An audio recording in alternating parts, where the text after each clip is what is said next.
When I was 19 and a sophomore in college, I had a boyfriend I thought I really loved.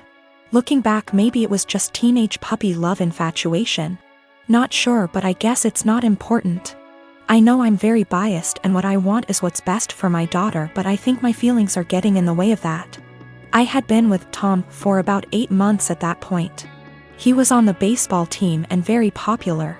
But one day I discovered I was pregnant and told Tom. He freaked out and got super pissed. He demanded I get an abortion, said he would not stay with me otherwise. He did offer to pay the full expenses of it though. So I went to the clinic and I couldn't do it. I'm very pro-choice and told myself the logical thing to do would be to have an abortion. But when it came down to it, I just couldn't do it. I admit part of it was that I was afraid, but I also felt an attachment for my baby. The thought of getting rid of him / her made me feel like throwing up. So I told Tom that I did love him and I wasn't trying to trap him, but I simply couldn't have an abortion. Maybe we could look into adoption, but abortion was out. Tom said he had never loved me, and while I was fun, I was now causing him too much trouble for him to bother with me anymore. And I was right, I wasn't going to trap him. He said I was free to choose to keep the baby, and he was free to choose to have nothing to do with me or it, and to not even think of trying to get child support from him. I won't go into details, but Tom made it clear he would make life as miserable as possible for me if I tried to contact him again, get child support, etc. Maybe it was wrong to do, but I figured all that trouble and drama just wasn't worth it and I would make my own way. I was, however, devastated and completely heartbroken. I admit it really me up. I never spoke with or saw Tom again. I did consider adoption, but in the end, long story short, I chose to keep my child. Faith is 4 now. It's been a long and hard road, but I graduated college and got a job. We live in a tiny apartment and finances are tight, but we make do. I love Faith like crazy and I do not regret the choice to keep her whatsoever. She makes me a better person and we have a good life. However, 3 days ago I received a letter in the mail.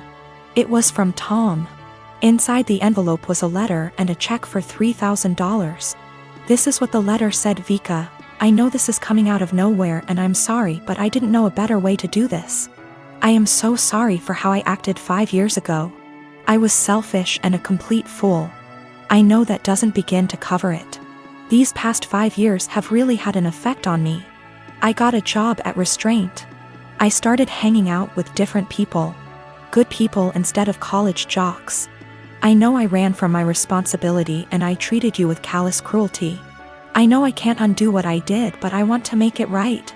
Here is a check for $3,000 for Faith.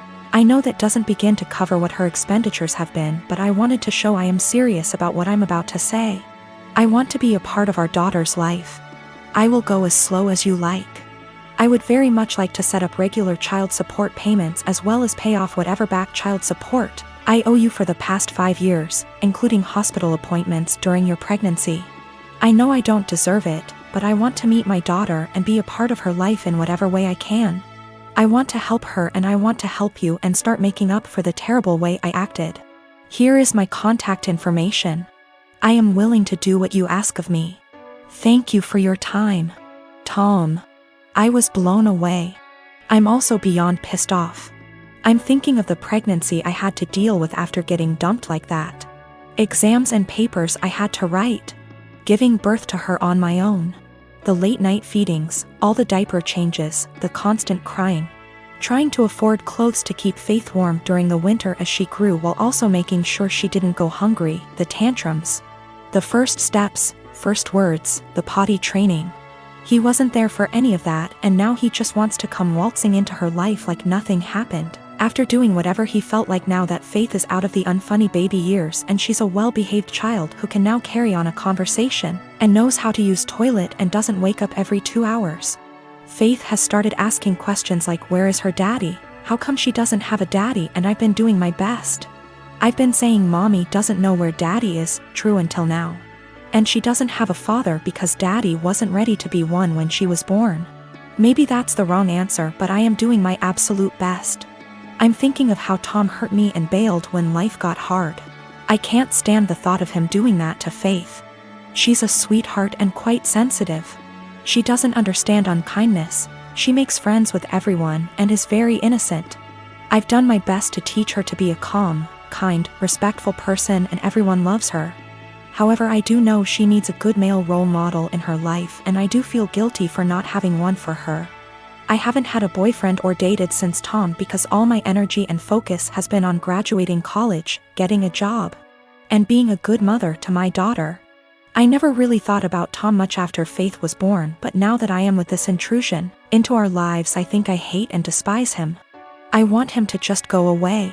I wanted to not even cash the check and to tell him to take his money and shove it, but my parents and close friends reminded me that that is Faith's money and she is entitled to it, and I agree.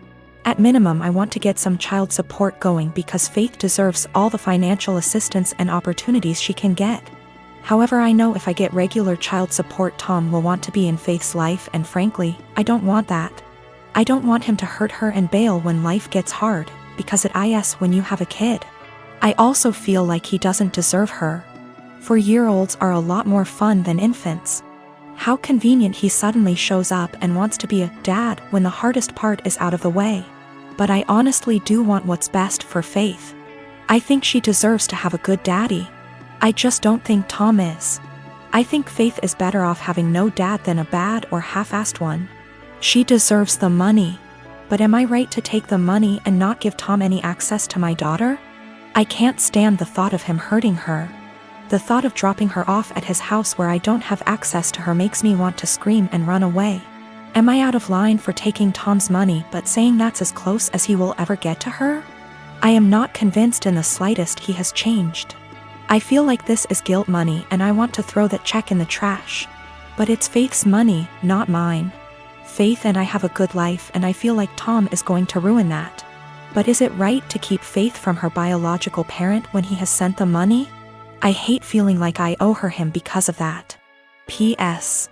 College boyfriend dumped me after I got pregnant and threatened to ruin my life if I tried to talk to or get child support from him. Almost 5 years later, I get a $3,000 check in the mail and a letter apologizing for what he did and saying he wants to be a dad. I want to tell him to stay the hell away from us, but I want what's best for my child.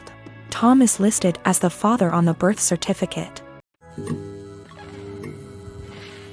My sister is 30, I am 22. 10 years ago, my sister had a miscarriage.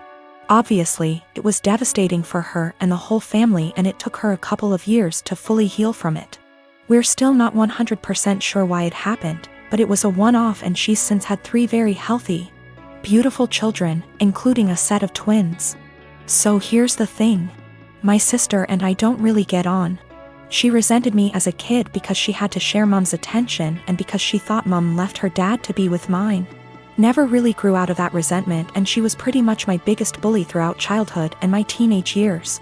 One thing she absolutely cannot stand is when Mom and I do things without her, or when Mom pays more attention to me than to her. When this happens, she calls Mom and says she's feeling really upset about the miscarriage, and without fail Mom goes running. This includes a trip to Paris I took Mom on for her birthday earlier this year, which she cut short because sister said she needed her.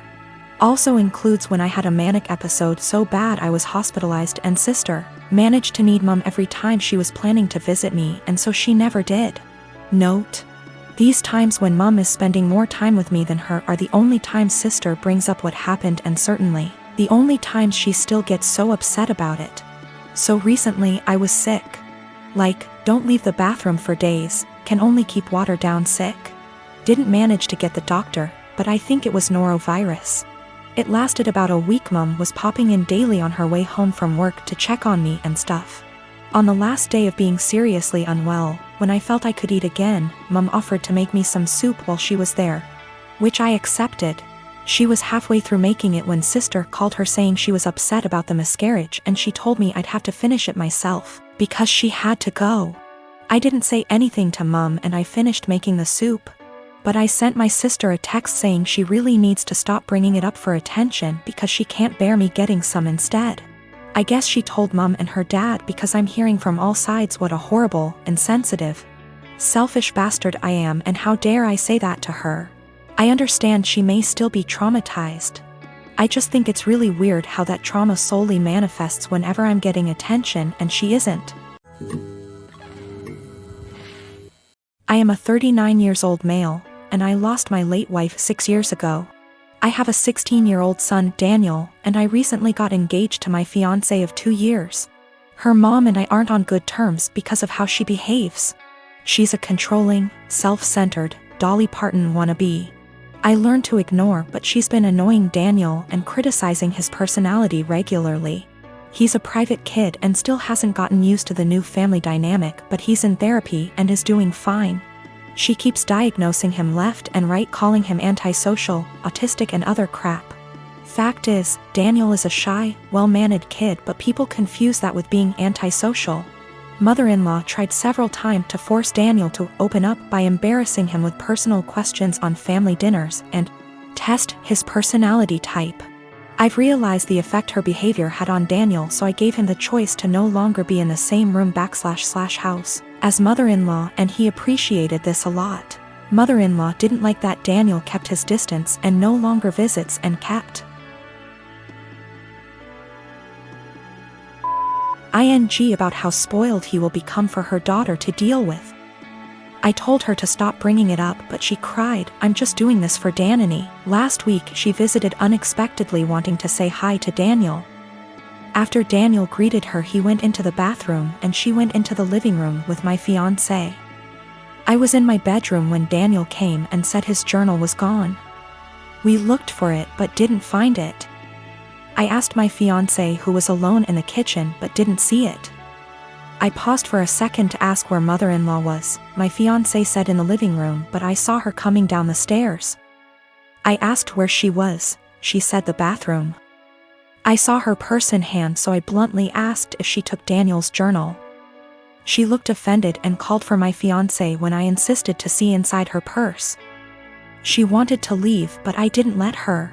Fiancé told me to stop it, but I insisted, and the journal was there. Mother-in-law tried to explain this was her only chance to get to know Daniel better because she cares about him. I blew up at her and berated her for stealing from my son and told her she's banned from my house for the stunt she pulled. She argued with me, then left. My fiancé apologized for her but said banning her from the house was over the top. It backlashed and father-in-law argued and hoped his daughter realizes how I am and call off the wedding for refusing to apologize to Mil. Fiancé said her family won't come to the wedding till I reconcile with her mom and cancel the ban, but I won't let my son be disrespected in his own house and asked my fiancé to understand.